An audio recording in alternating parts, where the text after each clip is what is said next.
Halo guys, selamat datang di video baru kami.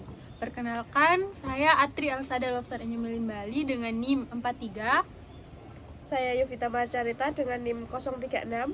Saya Andrea Konsinter Santias dengan NIM 034. Nah, di video ini kita akan membahas mengenai tugas sensor dan transducer, yaitu tentang proximity sensor. Penasaran kan? Yuk ditonton! Dan perkenalkan, nama saya Angelita Martina Loeria dengan NIM 211313045. Oke teman-teman, di sini ada contoh sensor optik. Nah, yang pertama itu BJ15M TDT. Ini berdua sama, cuman bedanya di jarak 15 meter sama 10 meter. Nah, sensor ini jenisnya itu NPN. Jadi di sini 0 volt sama 24 volt dari sensor itu dimasukkan ke sini, plus minusnya. Terus di sini outputnya masuk ke input dari controllernya. Nah, power dari controller itu masuk ke AC 220 volt. Nah, output dari sensor itu sendiri adalah lampu yang ini. Lampu ini positifnya dimasukkan ke NO dari controller dan negatifnya langsung ke minus. Jadi common dari controller masuk ke positif. Nah, di sini contohnya saya akan mendeteksi plastik. Nah, saat plastiknya dideteksi, lampu tidak menyala. Saat saya taruh logam, lampunya menyala. Nah, ini untuk baja, lampu indikatornya menyala. Ya, teman-teman, ini untuk jenis sensor yang kedua ada BMS2M MDT. Nah, rangkaiannya masih seperti tadi, cuman di sini bedanya sensornya diganti. Sama ini positif minusnya di sensor ini tuh nggak dipakai karena sensor ini penerima dan pengirimnya itu satu frame. Jadi nggak perlu daya lagi untuk pengirimnya. Oke.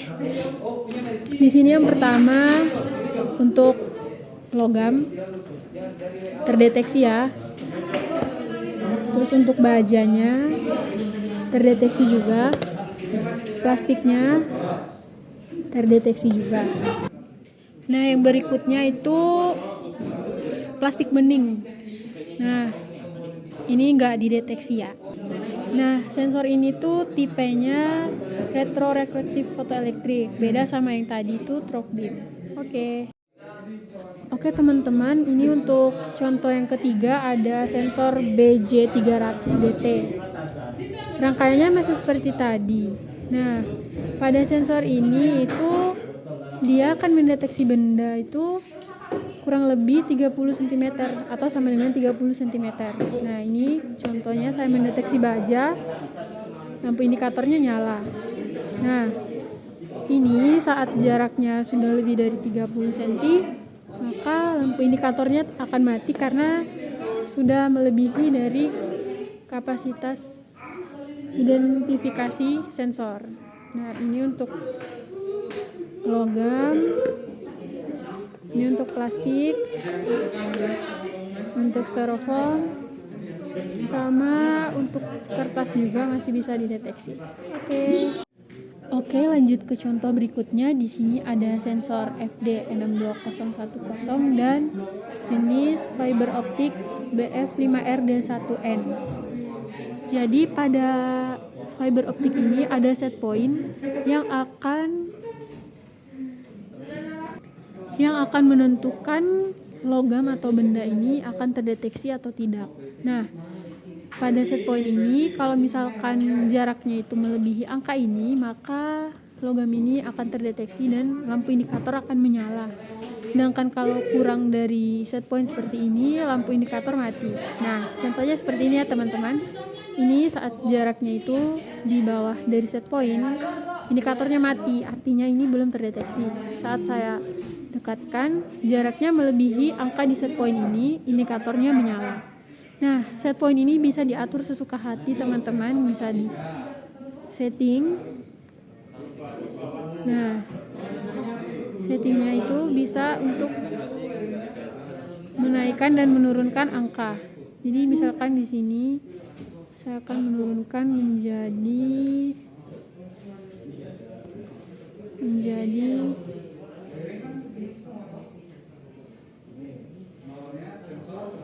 445, maka saat jarak bendanya di bawah itu indikatornya mati.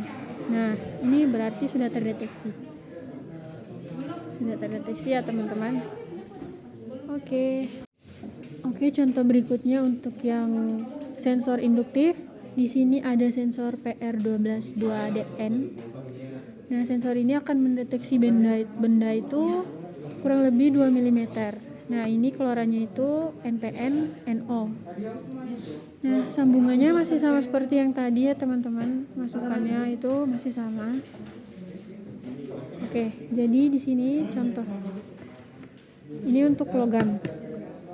Nah, kalau jaraknya lebih dari 2 mm, indikatornya nggak akan nyala. Ini saat udah 2 mm, indikatornya nyala. Untuk logam gitu. Nah, kalau untuk benda yang non logam itu dia nggak deteksinya teman-teman. Oke teman-teman, untuk contoh kedua itu ada sensor PR122DP. Nah, bedanya sama sensor yang tadi itu, kalau ini sensitivitasnya sama, cuman itunya bedanya, ini NPN, ini PNP. Jadi di kontrolernya itu harus diubah menjadi PNP. Oke, contoh yang ketiga dari induktif sensor itu PR12M4DN.